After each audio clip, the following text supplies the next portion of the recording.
Antoine, Sixtine, sa femme, et Félix, leur fils, vivent depuis 3 ans maintenant aux Égalades, dans les quartiers nord de Marseille.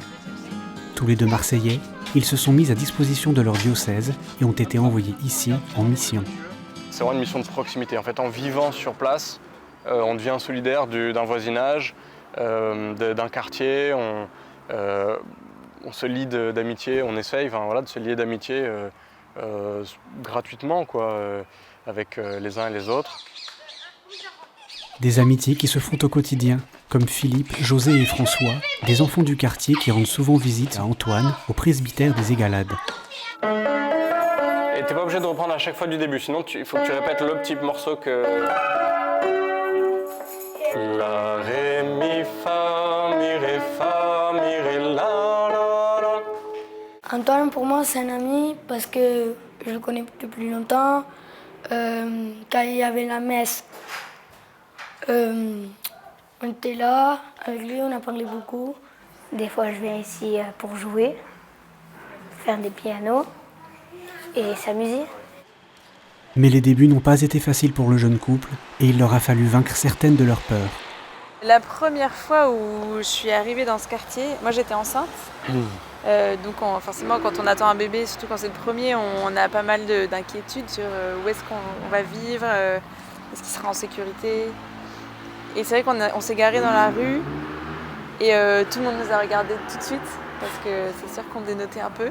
J'étais impressionnée, vraiment. Je me sentais toute petite. Cela a pris du temps. Petit à petit, Antoine et Sixtine se sont liés avec les habitants du quartier. Cet après-midi, Diego, un de leurs amis gitans, vient leur rendre visite. Je sais pas comment mon père dit, ne m'ont pas dit avant.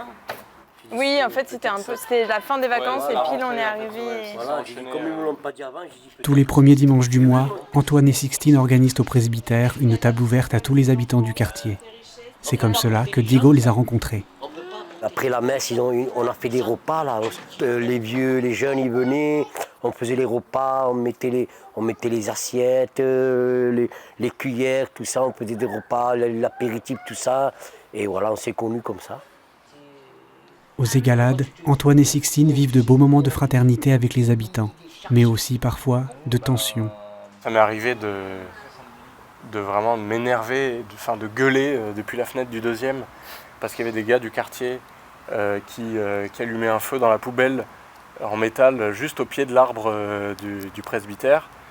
Et ça m'est arrivé de gueuler et qui m'insulte d'en bas, que moi je sois pas non plus très loin de l'insulte, etc.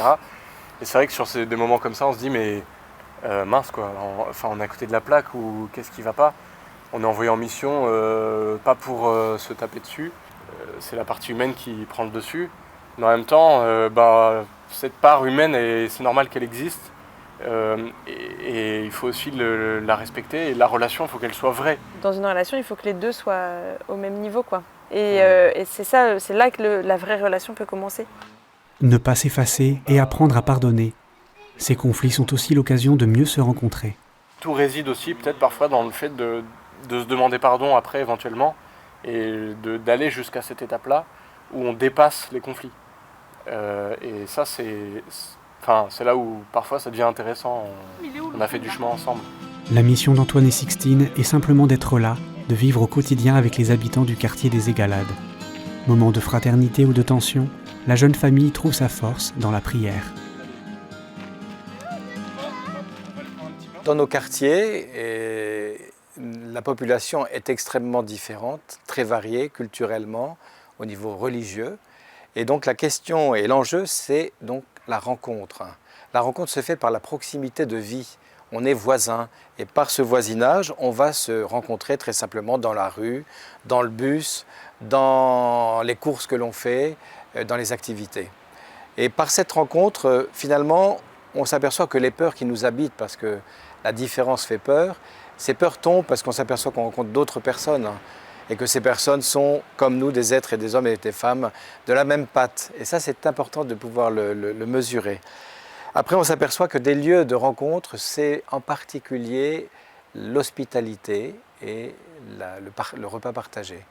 Dans ces repas, finalement, on peut apporter chacun nos saveurs culturelles, nos spécificités, et ça enrichit finalement la rencontre parce qu'on s'aperçoit que la différence devient une source de croissance et de richesse. Voilà, donc c'est possible. Alors pour nous chrétiens, c'est absolument essentiel parce que ça fait partie de notre nature de baptiser, de sortir. Allez, dit Jésus, sortez. Hein, vous avez reçu gratuitement, donnez gratuitement. On n'attend pas que les autres viennent à nous comme chrétiens, on va vers eux parce qu'on sait qu'en allant vers eux, on les rencontre, on rencontre le Christ dans leur personne, l'Esprit Saint travaille déjà. Et on fait souvent cette expérience qu'on est devancé. Je vous précéderai en Galilée, dit Jésus, la Galilée c'est les nations. Et bien, je vous précède en Galilée, Dieu est avec nous dans cette mission d'aller à la rencontre.